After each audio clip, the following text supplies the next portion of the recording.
Good evening, everyone, and welcome to a very special Wild Chat here on the evening before Heritage Day in South Africa.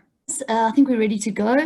So this Wild Chat has been done in partnership with Painted Wolf Wines, who are one of our most loyal supporters, and has been sponsored by Investec.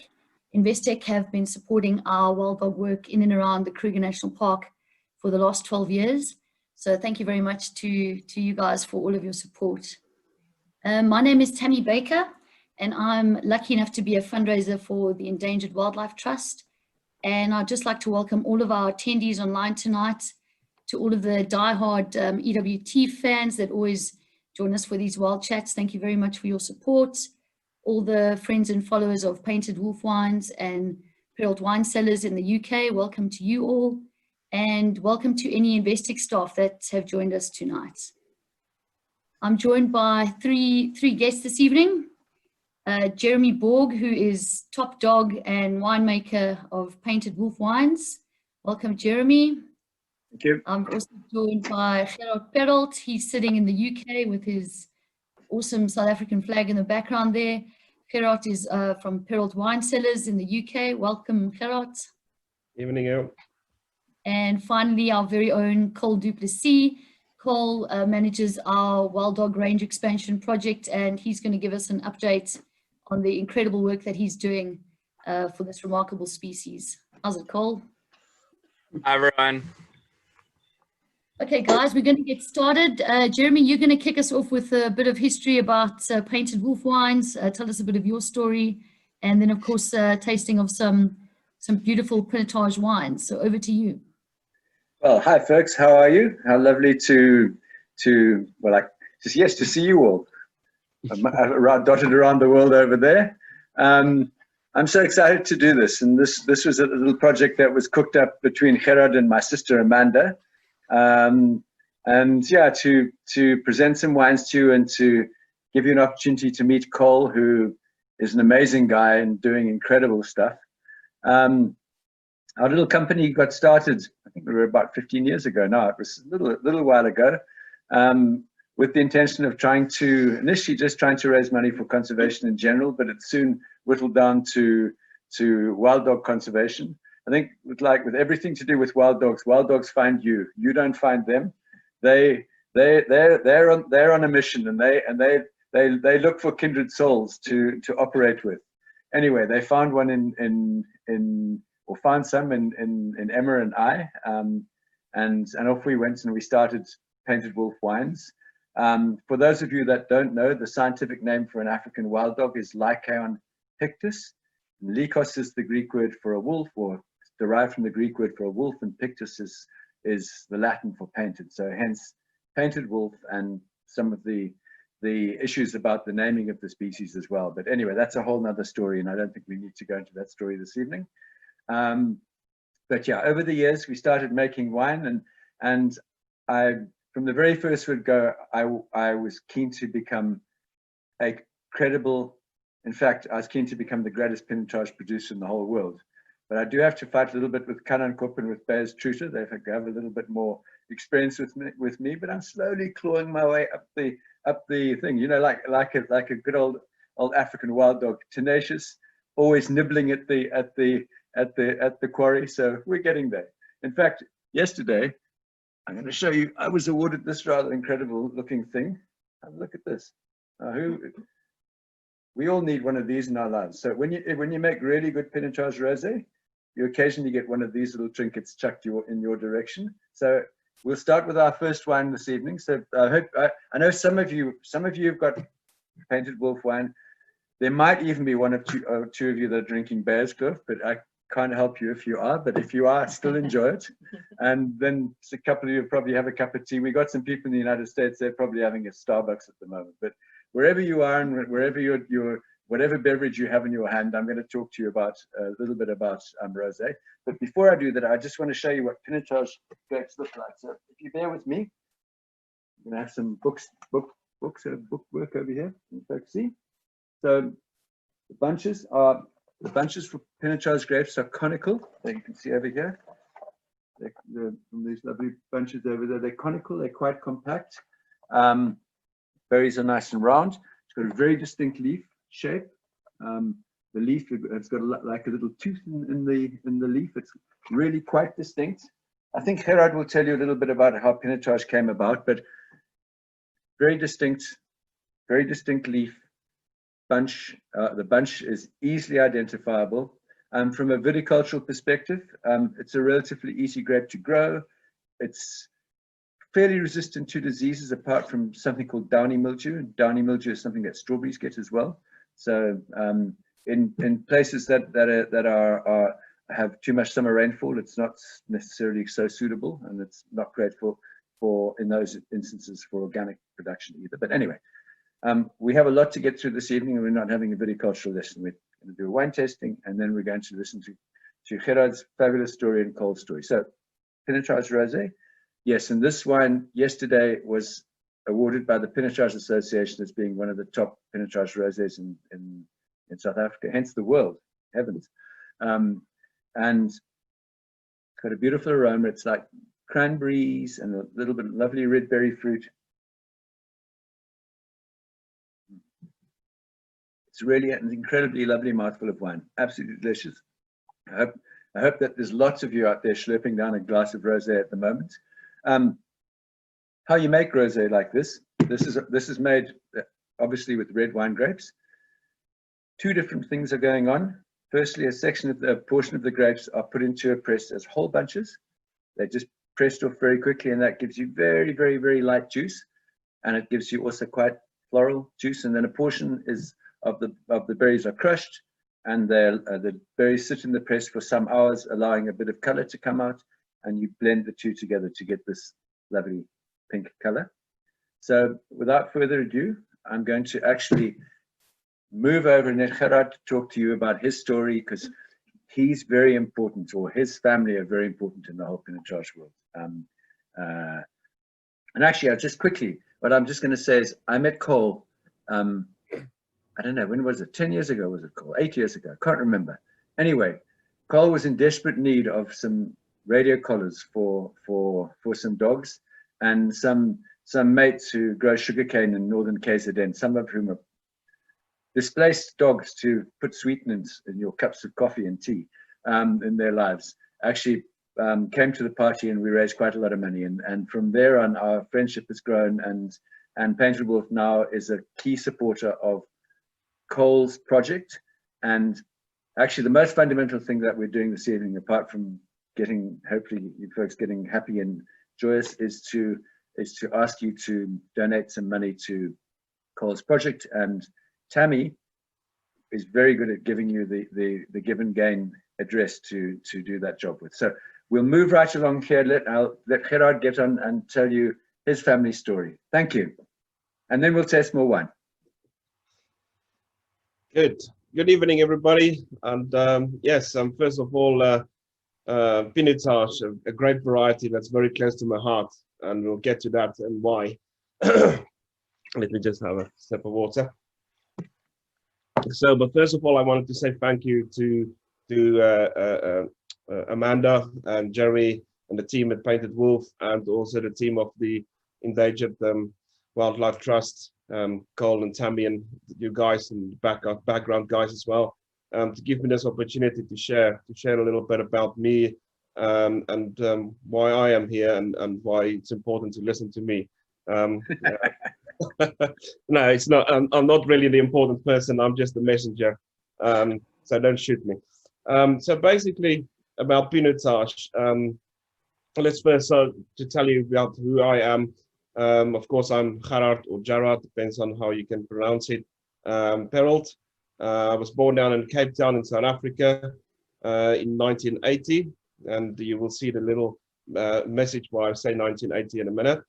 Down in Cape, where all the beautiful wine comes from in South Africa, but it's not totally where I fell in love with my heritage and the wine, even though I visited a lot of times vineyards over the times on holiday down in Cape Town, because most of my life actually I grew up in Pretoria, and a few years in Sabie, a small little town near the Kruger Park, and that's where I fell in love with the wildlife of South Africa, and conservation work alongside that as the years go on. And yes, so it's quite important for me. And when I met Jeremy, I was quite excited about working with Jeremy and his team, because I thought, wow, this is a great story, great background in the business, sipping wine and giving money to conservation. What better life? So yes, grew up in Pretoria a little bit, and that's where I sort of educate myself in school and after school, and also found my love for rugby that I still play today, and also my love for cooking. And if you love cooking, and food and wine pairing goes really well hand in hand, so that's good. But that's enough about me. Let's talk about the proper thing, and that's Pinotage. So Pinotage grape is a grape variety that is developed by my great-grandfather, Abram Isaac Perold. So he was a very important man for the industry. He sort of started off really when he was born, and this is where you can guess 100 years before me, in 1880 in October that year. So 100 years apart, but a very important 100 years. He was born in 1880, and then when he gone to university, he went to Halle in Germany, where he got his PhD in vinicultural chemistry, rather PhD in chemistry. And when he came back to South Africa, he had a chance from the government. The Cape government gave him this chance because he was known as the most experienced and knowledgeable person to send around the world to find some grape varieties that they wanted to have in South Africa. So he went on an excursion all around the world, and he brought back many varieties, about 177 sort of roughly of core grape varieties into South Africa. And that for me makes South Africa a real melting pot for winemakers to make exquisite wines.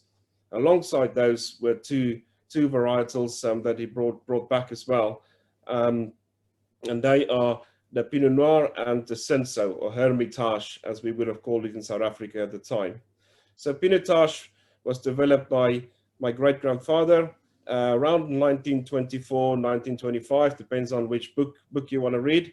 But he sort of took the plants, basically. He took the Senso and he brushed it with the pollinated by brushing it against the pollinated donor of Pinot Noir.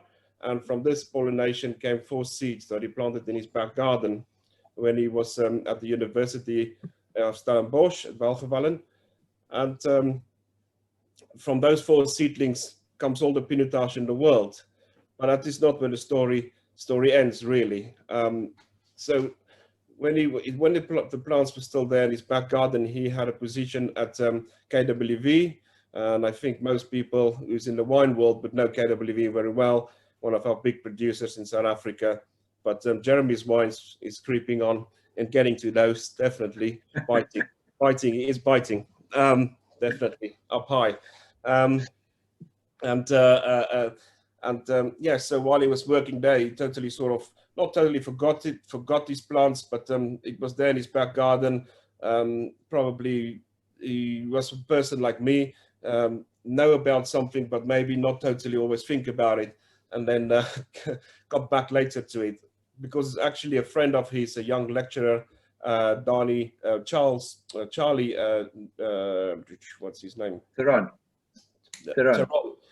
Teron is the other guy, but the Niehaus, Charlie Niehaus is the person who actually saved those plants in the first instant. When they wanted to renovate the garden, he passes by on his bicycle and he saw what was going on, and he said, whoa, stop guys, you can't just rip those plants out. That's Prof. Perold's experimental vines, Pinotage vines. And there afterwards, my great-grandfather revisited the vines, and with him and Teron, who was his predecessor at the university, they decided that needs to now be planted on commercially and in South Africa, and then they started to plant on Pinotage in South Africa. Great stuff and a great story so far, but unfortunately, that's not always it's not always that good. In the beginning, Pinotage in South Africa did really well, and the winemakers really enjoyed it, and they could see that the deep fruit flavors that coming from it. But in 76, around there, early 70 years, a bunch of the connoisseurs from the UK or from the went to South Africa, and when they tasted this wine, it wasn't as pleasant as we thought in South Africa at the time. They found it quite hot and horrible on the nose, and nicer words were used, like it was tasting like rusty nails.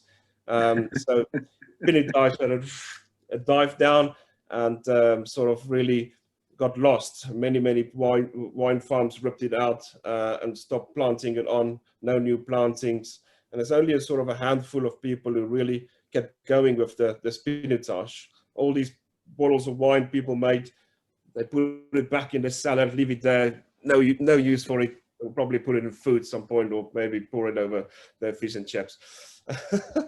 But that's where the sort of story goes, ups and downs. And then there's a couple of people then through the early 90s where they took on the grape and they really worked with it and understand what my great-grandfather tried to develop. And that is by getting the fruit flavor from Pinot Noir from Burgundy, and what Jeremy earlier talked about is the growing conditions of Senso. By having this crossing, you'll sort of having a perfect grape if you know what to do with it, you know how to handle it in the vineyard, and what to do with it when it comes into the winery. And that's where Jeremy is very good at squashing grapes and making fantastic wines, award-winning wines, Pinotage wines. So it's brilliant. Sorry, Jeremy. So I just wanted to quickly jump in for a second. I mean, what really attracted me to working with Pinotage, there were two things. Firstly, I'd worked in California and I'd worked with Zinfandel, and Zinfandel was, although it's a Californian and American hero, at the time it was kind of a maligned grape variety, and it was not very popular. It had lots of detractors, and I saw an evolution over the 10 or so years that I lived in California, from something that was really an ugly duckling turn into something that created, great national pride. And when I arrived in South Africa, I mean, Pinotage its trajectory was probably 20 years behind that of Zinfandel.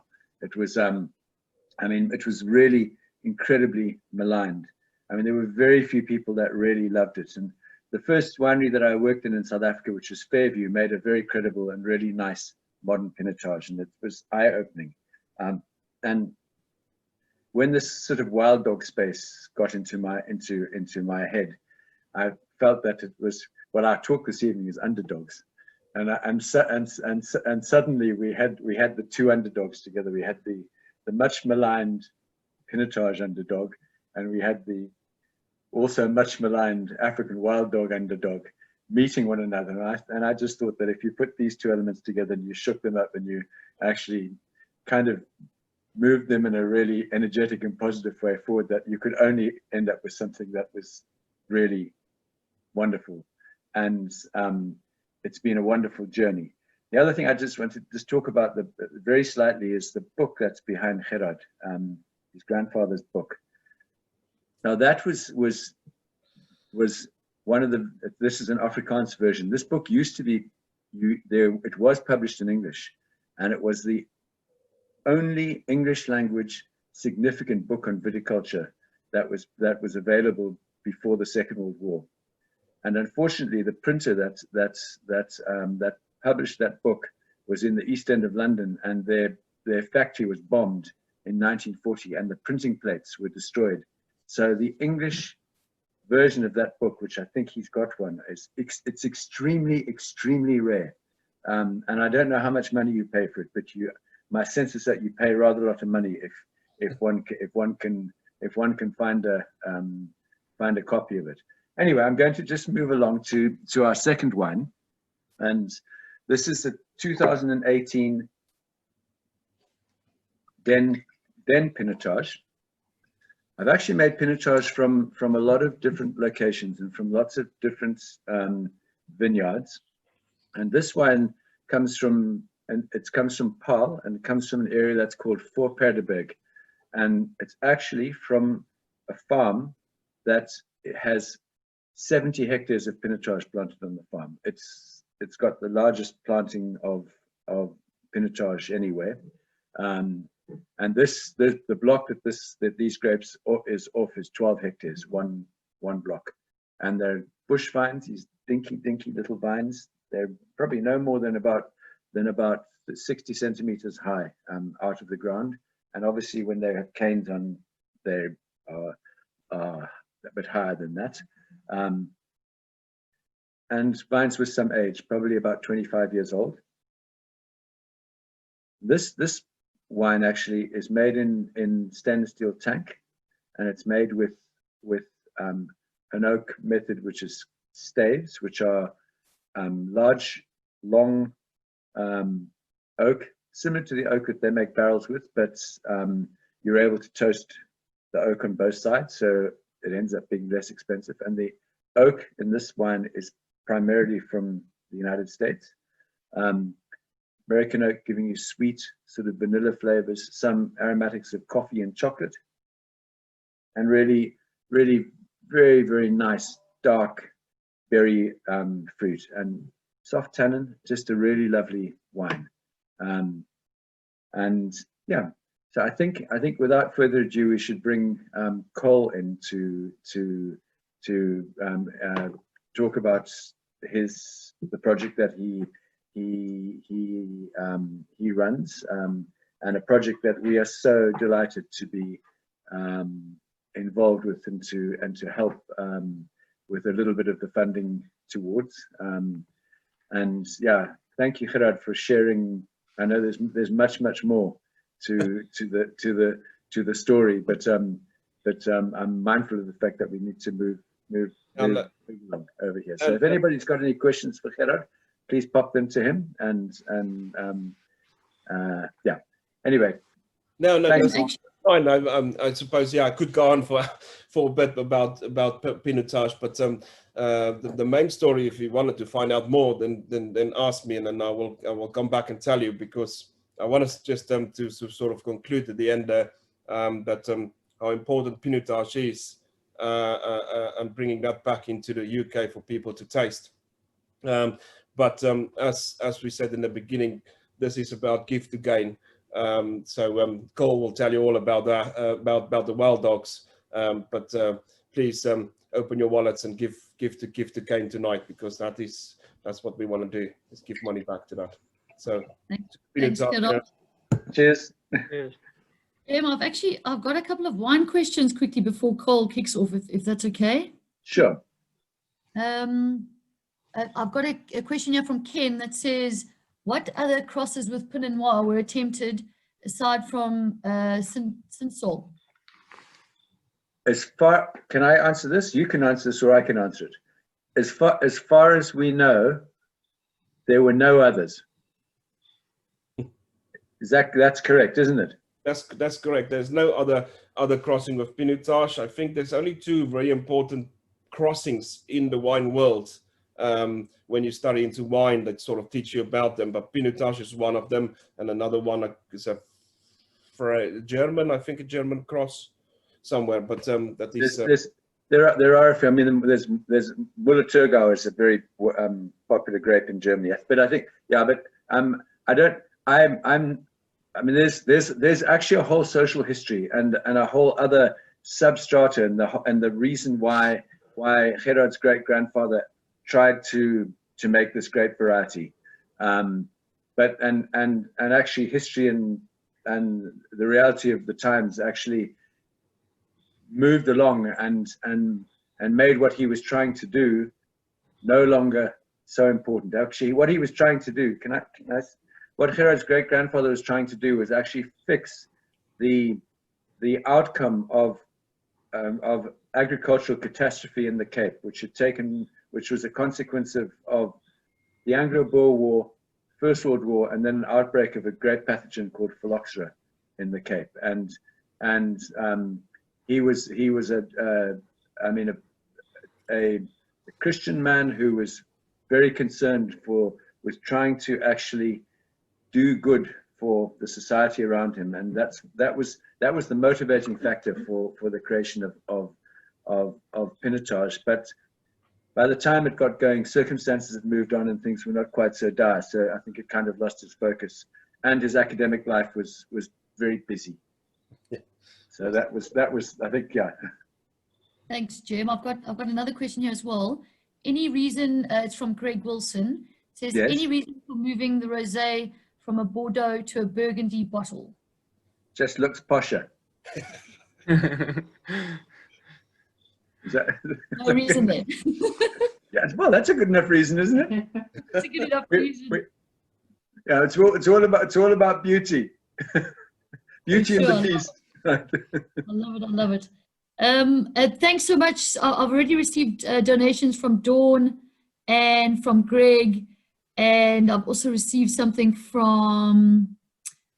Oh, there's someone else that's come on. I'll be sure to mention you guys before we end this chat. So thank you for your donation so far. And Cole, if you're ready, give us an overview of the incredible work that you're busy doing. Thank you very much, Tammy, and thank you so much, Gerhard and Jeremy, for those wonderful talks. The only reason I'm able to do this wonderful work that Tammy speaks of is because I have support of the likes of Painted Wolf Wines. I have been told to keep it fairly brief tonight, so let me get straight into it. Tammy, can you just confirm that it's the screen showing up? You've started sharing. That looks good. Yes, you're good to go. Okay, so I really appreciate the introduction from before. But yeah, thank you everyone for attending tonight. Good evening. My name is Cole du Plessis and I coordinate the Wild Dog Range Expansion Project. But yeah, as I say, before I get started, a special thanks to Investec for sponsoring this event. And again, Painted Wolf Wines for all the years of support to keep this important conservation work going. To begin with, I'd like to talk about the decline of our most endangered carnivore, the painted wolf, and then go on to talk about some of the work that the Endangered Wildlife Trust and partners have done to save this iconic species. So to begin with, I think over the decades, one of the biggest threats have been deliberate persecution. If we look historically, wild dogs have been misunderstood and often referred to as these savage beasts or vermin. This has led them to being a highly persecuted species. If you look at some of those points there, in Zimbabwe between 1916 and 1975, over 3,400 wild dogs were killed under the pretext of vermin control. Considering we only have about 5,500 left in the whole of Africa, it's a big chunk.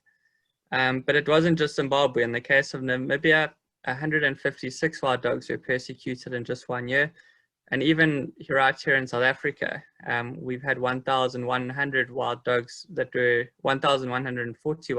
were killed due to them being labeled as problem animals. So it was very much they've been very much a misunderstood species. And one can see from this map in the presentation, the red highlights the resident packs that still exist today. And then the gray symbolizes where packs have become locally extinct. And one can see from that map that it's really right across Africa that wild dogs have been persecuted. Another interesting thing to show is habitat fragmentation. This map illustrates the original wild dog populations and what is left. Painted wolves are now extinct in 25 of the 39 countries where they once roamed. And as human activity in the form of development, mining and farming, as that expands, the safe space for painted dogs diminish. And because of that, painted wolves or African wild dogs are now the second most endangered carnivore after the Ethiopian wolf. Another threat that we must mention, and it exists both in protected areas and outside of protected areas, is snaring. For those that don't know what snaring is, it's effectively a wire noose that's usually anchored to a tree, and the poachers will come in and their target is ultimately food. They're trying to, catch antelope that they eat, but unfortunately, painted wolves often become bycatch to that. So the poachers will be very strategic in setting up these snares along main game paths, and as the animals move through these snares, or these wire nooses, they effectively get caught in these in this wiring, and as they start fighting it, they effectively become strangled. If the noose is around the neck, they become strangled. If it's around one of their legs, they often lose a limb. And here are some of the lucky survivors that we've had from snares. It kind of just showcases the damage that they can do to a wild dog. In some cases, we've been able to get there quick enough to remove snares that have been around a wild dog's neck. And in other cases, wild dogs have lost a limb from snaring. But luckily, all these dogs in picture have actually gone on to live a full life despite only having 3 legs. And then the last threat that I'd like to talk about is disease, specifically for referring to rabies and canine distemper. That again, due to human development or human encroachment, putting more and more pressure on our protected areas, there's more contact between wild animals and diseases that are transferred by human activity. So if we look just across South Africa over the last 6 years, as an example, we've lost 19 wild dogs from canine distemper in 2013, another incident in 2016 in Swalu, another case in HRP where we lost a pack of 12, and another pack up in Kruger where we lost in the same year where we lost also 12 wild dogs.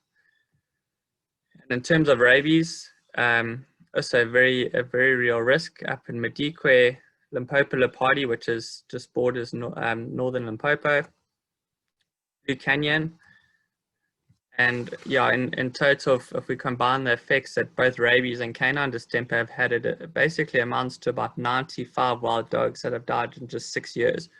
So again, coming back to the statistics in South Africa, we only have about 500 wild dogs in the whole country, which is why they are most endangered, listed as our most endangered carnivore. And just looking at these statistics, 95 is a big punch to that population.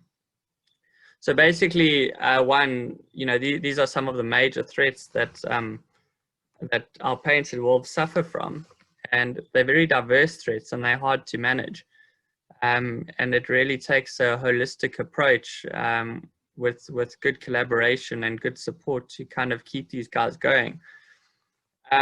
So now that I've kind of talked you through all the depressing stuff, I think the exciting stuff to come back to now is that there is hope, and we at the Endangered Wildlife Trust, as I mentioned before, working very hard to make sure that these animals don't slip away.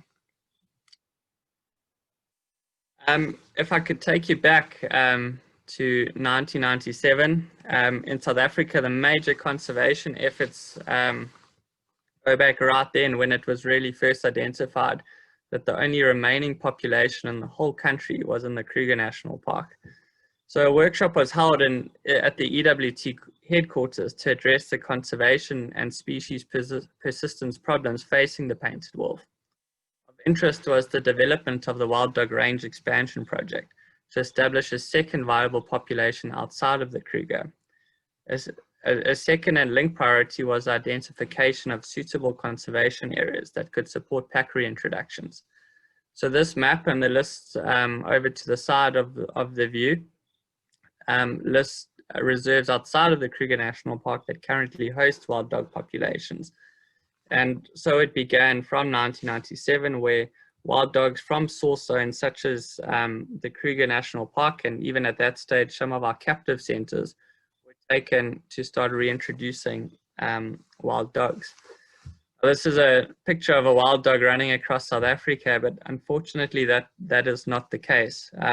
Again, coming back to the level of development and the highways and the large space, a lot of work goes into kind of maintaining these populations as one.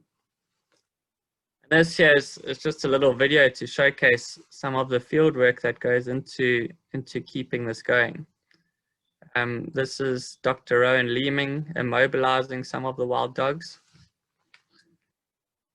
This is me carrying one of the wild dogs after it's been darted, never before, and loading it into a wild dog crate that's been specially designed for them. We usually travel with the wild dogs in crates on road, and they'll be awake in that form. If we're flying them elsewhere, then we immobilize them and keep them immobilized through the journey or throughout the flight. A big part of these reintroductions and the work we do is putting collars on. And this is when the work's finally complete, where they've kind of got to their new home and they can run free and start new packs and new populations. So from this effort in 1997, this sort of showcases the massive effort that's happened over the last 20 years, where there's been a lot of focus on increasing population numbers, pack numbers, and the genetic diversity. What's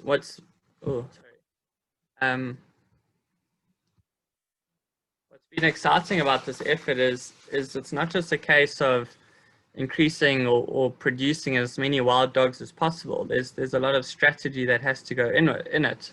Obviously, with so few individuals left, we need to not just worry about the numbers, but the genetic diversity too.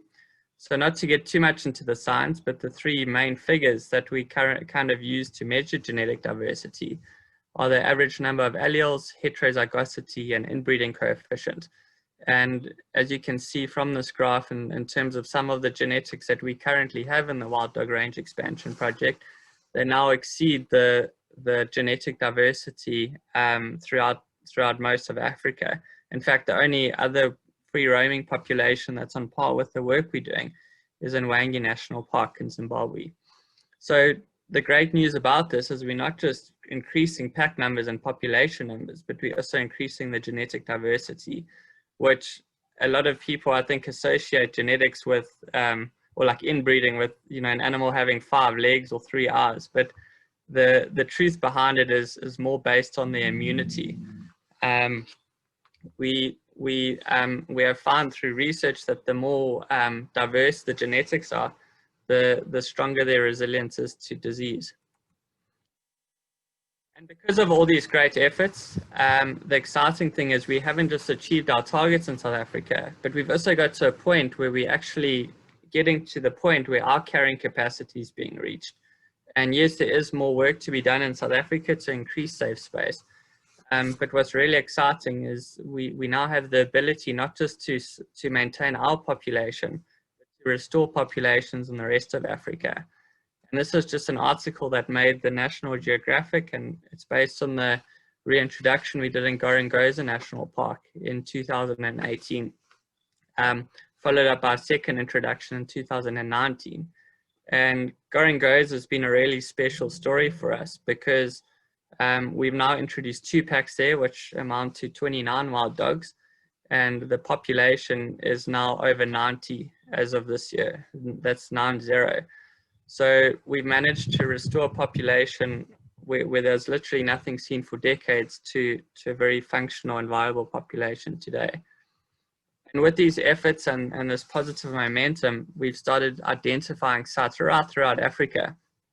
We can start continuing this expansion work and reintroducing wild dogs to other areas that we've deemed feasible. And what's really exciting about this is this is massive space. Combine these areas that we've started to identify amount to over 3 million hectares of safe space. And this will really and truly have like a big impact on saving the wild dogs, not just in South Africa, but across the continent. In terms of some of the measurable targets that we work with, number one, we've increased safe space. we've increased the pack numbers, we increased population numbers, and we keep working to increase genetic diversity. So all of that said, this is the exciting part with the range expansion, but on a day-to-day basis, wild dogs are complex and social beings. They're sensitive souls, and they require a lot of understanding. I find the more that I work with them, the more people ask questions, the more I'll end up saying that I'm not really sure.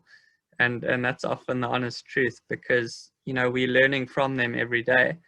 And I think what really like tied me in was just that social connection and that family bond that they have between one another, which is quite extraordinary. So whenever planning new packs or doing any sort of management intervention, so much of our focus has come down to the ethics and the well-being and the stress management versus just, you know, plucking wild dogs and sending them off somewhere.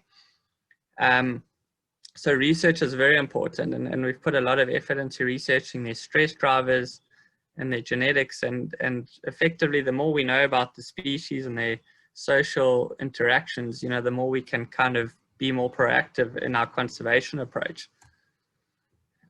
This is me in a beautiful sunrise shot in Mfolozi Game Reserve. I'm busy monitoring wild dogs. I actually live in Mfolozi Game Reserve, and I don't know if you can hear the wind behind me. I opted to do this presentation on my veranda because there's been a herd of elephants moving through, and I thought the breaking branches in the background would be a nice background sound effect, but instead I think there's probably just wind. Vaccinations, as I said, coming back to the disease of, you know, losing about 95 wild dogs over the last 6 years, we've put a lot of focus into trialing and administering vaccinations, both to solve the rabies and the canine distemper outbreaks. Population management comes back to the genetics and the importance that runs, but obviously with a lot of this work we do, wild dogs are inquisitive animals and they like to move large distances. So sometimes that might also mean having to go capture wild dogs in communities and bring them back to safety. Carnivore education more and more is becoming such an important aspect of all of carnivore conservation and wildlife conservation in general. And we at the Endangered Wildlife Trust put a lot of effort into this. Then human-animal conflict. There's been some really cool and interesting mitigation tools that we keep using and working on to try eliminate the threats between wild dogs or any carnivores really and people. And all in all, just looking at the stats in terms of where we've come from 1997 with just having a population in the Kruger Park, because of this work and the wild dog range expansion project, we now have in terms of what we had before, we now have an additional 250 painted wolves or African wild dogs, 38 packs, and we've expanded their safe space by over 1.2 million hectares. And I think at this point with us and the work we're doing, this is just the beginning. So it requires a lot of time. It's a holistic approach, a lot of collaboration. But the great news is there is a method to achieving the goal of saving the species. But we do need support to keep this work going. To finish, it will be a tragic day for African wildlife and its conservation if we fail in our efforts to protect this remarkable species from extinction. I think that quote very nicely sums it up, that, you know, these are beautiful, intelligent animals we're working with, and it would be a certain crime if we let them slip away. Just to finish up, again, thank you so much to Painted Wolf Wines for all the ongoing support, to Tata Consultancy Services, Alistair Stalker, Richard, Tanya, David Pocock, and Painted Dog Conservation Incorporated. And again, thank you so much for sponsoring this event, Investec. Thank you very much. Wonderful, thanks Cole. That was an awesome update. Really is an incredible project. Guys, can we go on with some more questions? I've got a question from Lenore Watermeyer. Gerhard, did your grandfather and father continue your great-grandfather's work in the wine industry?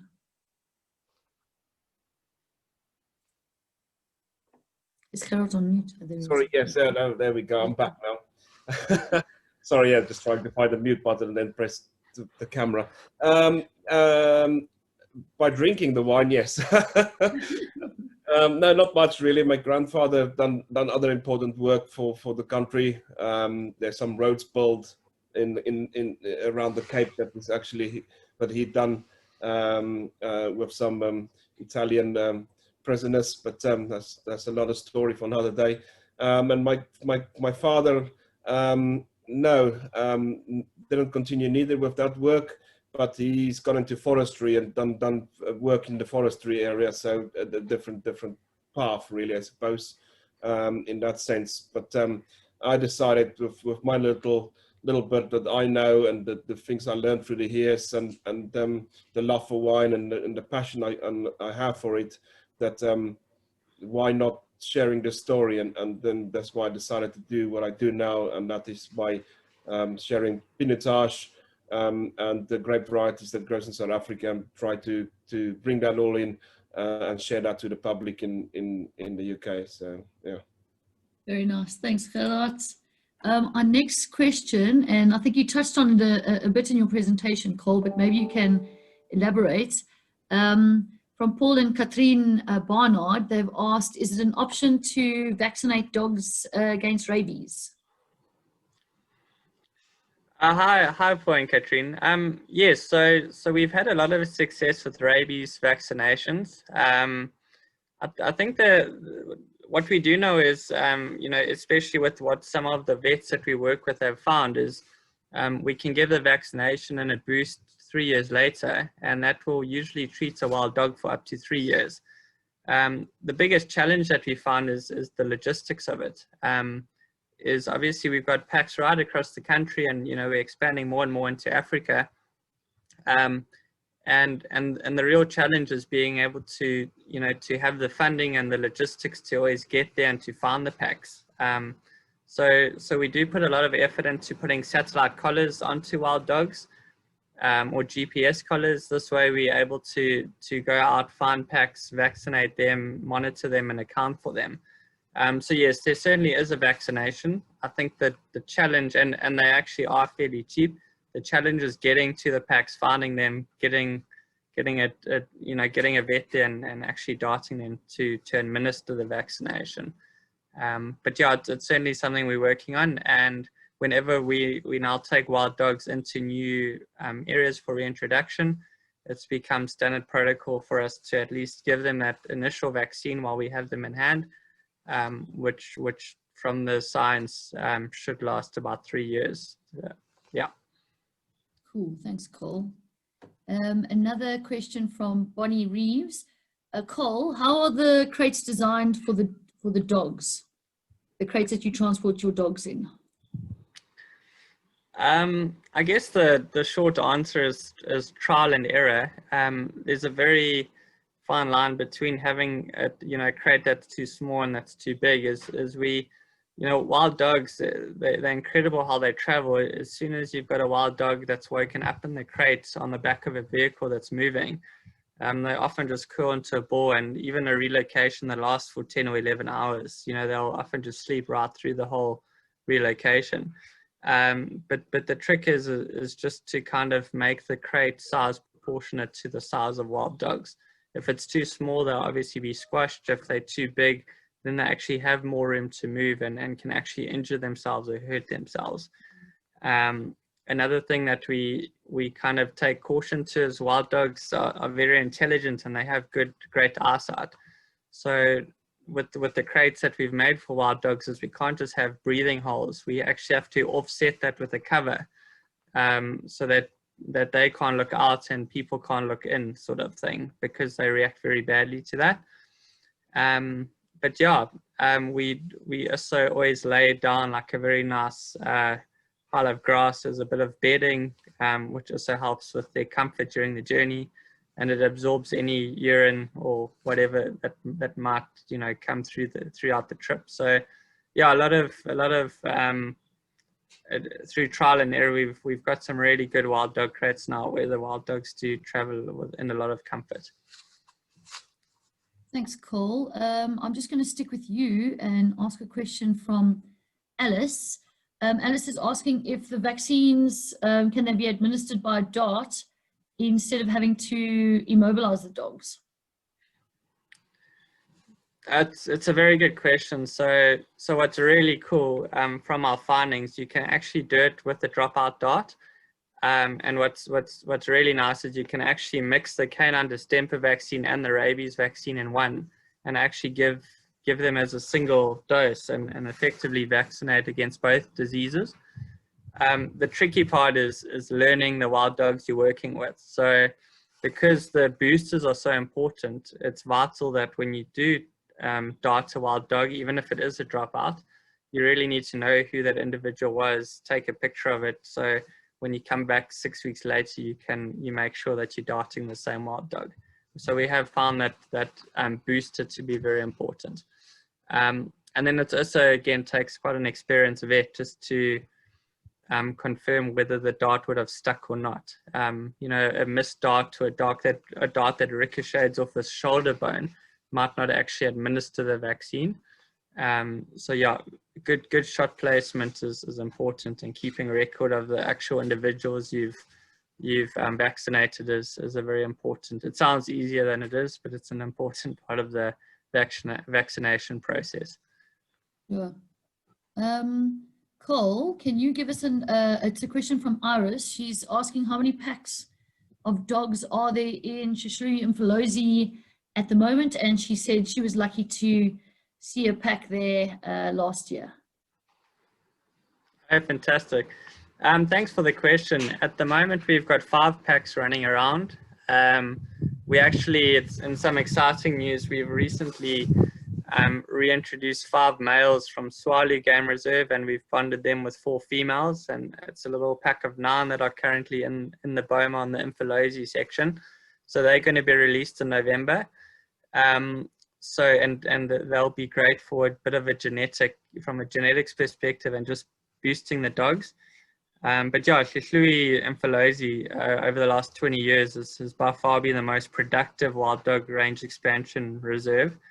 And yeah, we rely heavily on them to kind of source wild dogs from to other populations. Cool, that's awesome. I'm still sticking with you, Cole. Cole, how has COVID affected your plans for the year? For example, more packs into Africa, and Lizzie's just noting what an incredible success story Gorongosa was. Yeah, Gorongosa certainly was a success story, and I think more so it's really created a bit of a blueprint on what's possible. You know, with the way things have worked out, it's really given some assurances as what we've done right. It's allowed us to learn from 1 or 2 mistakes, but overall it's certainly, like, you know, given that boost we needed to carry on. In terms of COVID, it's, you know, I think like most industries, it's hit us quite hard. It's been interesting for me, for one, going from being a field officer to being a bit of a desk jockey. My priorities have kind of gone more into fundraising and doing a lot of that, the old emails and databasing that I didn't really get to before, so I can't fully complain. But yeah, from a financial perspective, you know, times are tough, and we're working hard to keep up the good work that's happening. We did have 1 or 2 relocations, one of which was into Qatar 12, which is also in Mozambique, which we've had to delay till next year. But I think what's exciting is this year's really, you know, because of COVID in so many ways, it's given us time to really sit down, strategize, look at the new feasibility assessments, formalize partnerships with the likes of African parks and peace parks. And yeah, next year is going to be like, I think it's going to be, you know, all that excitement that was going to happen this year is certainly going to carry on into next year. I think we already have, we've got 2 reintroductions into Malawi, 1 into Mozambique, and potentially 1 into Zambia. So it's going to be a busy year for the range expansion project. Fantastic, can't wait. Cole, a question from Ian. When you relocate your dogs, how readily do they assimilate or adapt to their new environment? We're actually really lucky with wild dogs. You know, I've got a love-hate relationship with the species because they keep me up many nights of the week and wake me up and, you know, early in the morning and all the rest, because they really are a handful and they're always getting themselves into some sort of trouble, but you kind of can't help but love them. But I think what I enjoy about the challenge of wild dog conservation is how holistic it needs to be. It's really, you know, tackling, you know, it from so many angles. And I think just, yeah, I think just coming, coming back to it, you know, I think, yeah, I think if we could just, sorry, I don't know if my signal cut out there, Tammy. No, you're still good, Cole. Okay. So just coming back to how quickly the dogs adapt. Maybe you can just talk about some of the awesome bonding techniques. Sorry, yeah. So in terms of that adaptation, it's where they really do play ball for us. Is they're very hardy animals. And I think a lot of that success comes in their kind of social dynamics. You know, you put them together as their pack and they're generally happy. But we've now taken wild dogs from like the Kalahari, where they went from hunting Gemsbok, to the Gorongosa, where they now hunt waterbuck. So I think as long as they're with their pack, they're generally quite hardy and they adapt very quickly. Yeah. Fantastic. I've got one more question for you, Cole, and then I've got two for Jem. Cole, what is your view on painted wolves in captivity as education and breeding program? We've only seen these fabulous animals in zoos in the UK, and as lovely as we feel the wild is, you know, sort of, what is your view on dogs in captivity? You're finishing on a very hard. Like I think when you've seen wild dogs or, you know, painted wolves in the wild, you can't help but feel that they belong in the wild. That's the short answer. I think there's a place for, you know, captivity. It's not something that I personally advocate for. But, you know, a big part of saving species is to do with education and awareness. And, you know, there have been some zoos that over the years that have been incredibly supportive to our conservation efforts. And I think that's, you know, in terms of putting everything in the bracket of captivity, I think it's a little bit unfair. You know, there's really good programs that are doing good work through education, awareness, and fundraising. Unfortunately, there's also the other side of things where there's a lot of poor ethics, poor welfare, you know, exporting excess wild dogs over to places in China, for example, and to zoos where the welfare is very poor. So it's a very tough question, but, you know, and I don't think we can put them all in one bracket. They've certainly got their place. I just think so long as the welfare and the management's good, and it's well regulated by government, then you know, it's fine. There's a good place for them. Good answer. Thanks, Cole. I've got a question for you, Jem, from Greg. Building on the COVID question, Jeremy, how has COVID left you guys, and will the lodges and safari clients come back to support you? Gosh, okay. So we're here. We're very much alive. Don't forget, we're sort of little whiny wild dogs. So we have a lot of we're very persistent, but we also have our friends who help us. We had a guardian angel who helped our company when things were tough, and made a loan to us when we needed it. But yeah, I mean, I'm sure that the lodges in the safari business will come back and support us. I mean, I don't see any reason why they shouldn't. I mean, we make great wine, and we do things that they like, and we support them. And yeah, so I'm optimistic about what's the future, but I think it's a slow burn. I don't think we're going to come back to where we were 12 months ago quickly. I think it's going to take a while for tourists to start coming back to utilize African safari properties and African safari businesses for a while, which is also another reason I think why people that care about this and have an interest in African wildlife and the African environment need to help, because the money that tourism normally would generate that would pay for salaries and conservation is about conserving animals, but you can't conserve animals unless you look after the people that live in proximity with those animals. And the temporary demise of tourism in Africa has put a lot of operators in a very precarious situation. I mean, they've had to lay people off. They can't afford to possibly pay the levies that they're supposed to pay to villages around conservation areas. So I think it's a very difficult thing, and I know it's a tough one to ask people that live in all sorts of parts of the world to dip into their pockets to support things that are far away and that are not close to their immediate space and their immediate families. But these wild spaces are so important and are so vital to the future of humanity, I think. And I'm getting a little philosophical over here. I do have another wine to share with you. That will take me away from the philosophical space very quickly. But anyway, what's the next question, please? I think yeah, let me just one more question, and it's for Gerhard, and then you can do your last wine. Thanks for that answer, Jim, as well. Gerhard, what prompted you to relocate to the UK? And has your mission to introduce Pinotage to the UK gained any traction? And is it now being regarded as far better than rusty nails? That's from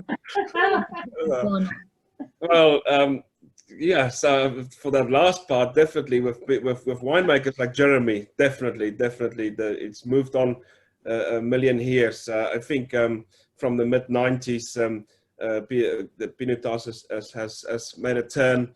Those connoisseurs I talked about earlier that described it, the rusty nails, came back in the mid-90s or early 90s roughly, they then decided and tasted the wines from the winemakers, and decided that actually it's a reliable grape to export all over the world. Myself, actually, I've been in the UK for the last 17 years, but like most people, I suppose you never really follow the path that you're supposed to for many years until you've sort of come to your senses. That's what I would say. And realize, actually, you know what, is this, I always want to do something for myself, and why not for something I love, I've got passion in, and I've got heritage with. And for the last sort of 3-4 years now, I introduced the Pinotage back into the UK. Hopefully that's what I'm trying to do. There's small traction, but there's lots of work still to do. There's still a massive gap in the market for South African wine, I believe. But together with people like Jeremy, we will get there. We will fight, as Jeremy would say. Yeah, I can't remember. I think that was sort of it. Oh, that's spot on. Spot on. Jim, do you want to share that last wine with us? Sure. So last but not least, and Cole, thank you. Magnificent. It's an honor to be associated with you. And Gerhard, I'm so delighted that we do stuff together. Yeah, we're all a very happy little pack over here. Anyway, so last wine. This is a 2018 Guillermo Pinotage. Can one see that with the camera? Okay. So that's probably the flagship wine of Painted Wolf wines, and the wine is named after a gentleman who was the very first investor in our company. When we were starting off, at the very beginning, we got some bucks in from from a bunch of friends in England, and we were able to raise about £13,000. That was the seed capital of Painted Wolf. And Emma and I had a bit of savings, but it wasn't enough to start a company. And we wrote this business plan that envisaged us giving a whole bunch of cash away to people, to conservation rather, but very few people were prepared to give me money, but people were prepared to give me stuff. And one of the people was an Argentinian gentleman called Guillermo or Billy Hughes, who has a wonderful organic vineyard, and he supplied me with some grapes. And over the years, we've made this wonderful Pinotage from his grapes, and it's done really well for me. I mean, I've been in one of the top American publications in the top 100 wines of the year, and runner-up winemaker of the year in South Africa with the wine, various other nice things. But anyway, this is the 2018 vintage, and 2018 was a complicated and tricky wine vintage in South Africa. If most of you will be aware of the fact that we had a number of years of drought between say, 2016, 17, and 18, and 2018 was sort of almost ground zero when the dams were all empty. I mean, the big Tivatuskloof dam that supplies water to Cape Town and most of the agriculture around here had something like 12% of the water that it was supposed to have in it. Things were really, really catastrophic, and very, very difficult vintage. And where these grapes are grown, it's out in a place called the Swartland, near a place called Malmesbury, and there is no irrigation. It's the grapes grow with the rainfall that they get, and I think they got something like 180 millimeters of rain that year. It's minuscule, tiny amounts of rain. Consequence of which was that there were very, very small berries, very little fruit. Anyway, we harvested the wine, vinified it. The vinification is all done in small open fermenters. It's all done by hand punched. I've got small scale equipment, made the wine, and anyway, it's ended up being a really nice wine. And aside from the Pinotage actually winning that really rather pleasant looking glass trinket yesterday, we got some results from Decanter, which is arguably the most important wine publication in the world. Maybe the Wine Spectator in the United States is, and they run a very big wine competition every year with it. They have about 16,500 entries. Anyway, we got a silver. I would have loved a gold, but silver is fine. And the tasting notes from the judges were that the wine is dark. I don't know if some of you will have this wine. You look at it, it's got a really, really deep dark color, savory, plummy nose with earthy hints and spice, with a very dark fruit core. And when you smell it, then I've just given you the descriptors that describe the aroma of the wine. Yeah, and it's got this really intense dark fruit core to the wine. I mean, it's very, very firm, rich in the middle of the wine. And then they say the wine's got generous tannin. And that's a polite way of saying that the wine is tannic, because it is. So it's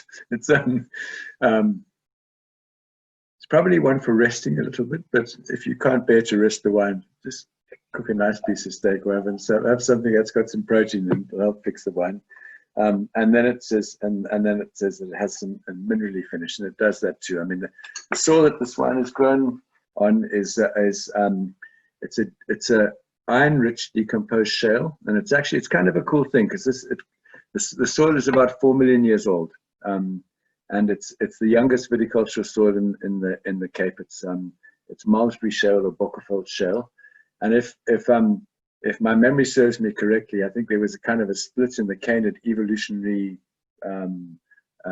tree somewhere at about that time when dogs that became wolves and all the northern ones, domestic dogs, and then became dingoes and also jackals, because I think they migrated back down from the north, and the proto dog that became an African wild dog, they kind of split at the same period that the soil that this wine was being grown on was laid. so laid down. So that's, I always think that's a really, really nice analogy to have some ancient canads, young vine soil. It's anyway, a really nice wine, and 92 points for what it's worth. But the really interesting thing is it was tasted last year, towards the end of last year, got 90 points. Earlier this year, it received 91 points from a different judge. It's just got 92. I think if we wait a little longer, maybe it'll get 100 points. We're patient. I'm patient for it. But hopefully you would have bought it all and drunk it by then. Anyway, that's enough of my nonsense.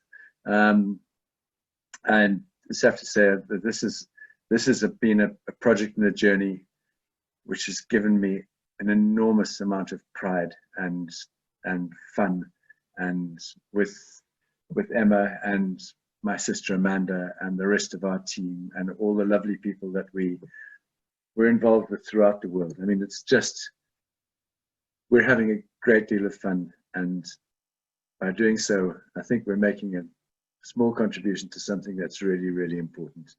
And Tammy, thank you so much for being such a gracious and lovely hostess. And yeah, this has been so much fun. Thank you. Thank you, Jeremy. Jeremy, you are an absolute gem. Thank you, man. That was fantastic. Yeah, we've actually gone over time a little bit here, but I think it was expected, considering we've been tasting wine all evening. I'm just going to sort of wrap up, and then final comments from all of you guys. Jem, Amanda, Emma, thank you for your awesome support. Jeremy, I see you've got your hand up. Can I just, if any of you are listening, we had a few dropouts. We went from 61 to 49. I think a few people were either hungry or they got bored with what we had to say. Yeah, Cole's project is incredibly important, and it's a project that's on a much broader scale than a lot of the projects. One buys a collar and it gets put on a dog, and you can get a newsletter every month that says this dog has been from point A to point B and it's friendly with this one and stuff like that. Cole's project is a lot more, well, yeah, it's on a much grander scale, and the ambition of it is huge, and it really needs a great deal of support to make it work. And I am so delighted that the project is going to Malawi, because that's where I grew up with my sister, and to extend the wildlife footprint of Malawi is something of great emotional importance to me, and I'm just so delighted. Me too. That's awesome. Thanks, Jem. Cheers. Thank you. Love it. And thank you to all the attendees. We raised nearly 5,500 Rand just tonight, which I think is fantastic. So thank you everyone for being so generous. Gerhard, it was awesome to have you online. I hope you have a lekker Braai Day for us in the UK tomorrow. We're all celebrating Braai Day here tomorrow. Thanks a lot, Gerhard. No, Cole, thank you for being an awesome conservationist. You're a legend. Yeah, just final words from Gerhard and Cole, and I think we can give Jeremy one more word, and then we must sign off. Oh, no, thank you very much for this evening. That's fantastic. Well thought out, well planned. Cole, fantastic presentation. It's great to listen again to some more work, and every time I listen to stuff from you guys, it just makes my heart pumps a bit more blood, because it's nice. And for me, having such a lovely heritage, and for such a beautiful people that makes lovely, beautiful wine that can give back to the conservation, that makes me just a proud person, because every time I see Jeremy's wines going a 92, a 90, or different awards, silver, that makes me smile, because that's something my great-grandfather could give to him that he can use to give back to the dogs. Fantastic. Thank you. Thank you. Thanks, Gerhard. Yeah. From our side, once again, a massive thank you. I think it's, you know, I'm the lucky one that gets to kind of be out there and fight the good fight, but none of that's possible without the support. So I mean, Jeremy, thank you so much for your kind words. I think we might have to take you to Malawi with us so you can see the wild dogs go back into their habitat first. Dude, I'm there. We'll book a seat in the plane for you. That Learjet looked very inviting, actually, even though it was probably quite smelly when you, or was that a citation? I'm not sure. There was a very posh airplane that those dogs were in. It was very, very smelly, and the funny thing about conservation is we don't earn very big salaries, but we seem to live quite a lavish lifestyle sometimes. Even if you have to travel in the poshest business jet with 16 sleeping smelly dogs, yeah. Yeah, they really don't know how lucky they have it. Yeah, these flights have always proven quite interesting, and it's definitely romanticized in all the pictures, but it's all part yeah, stressful. It is, but yeah, and again, thank you to all the attendees, and it really is such a great initiative. I think in any initiative when you've got a win-win-win, it's that's first prize. And the fact that we can like link these partnerships for the greater good is the biggest victory of all. So thank you very much, and thank you for all the support to those that have attended. Thanks, Cole. Thanks, guys. Jem, have you said your last word, or can we sign off? I think so. Nobody wants to hear me any longer. Glennis turn me off. And thanks to Amanda as well in the background there, guys. And thanks for an awesome chat. And thanks again for everyone's support. Investec, Painted Wolf Wines, everyone online. Thanks, Emil, for supporting our wild dog conservation work. Have a pleasant evening, everyone, and a lekker braai. Thank you so much. Not everyone. That was so much fun. Cheers, Gerhard. Thank you. Bye, guys. Thank you. Bye-bye.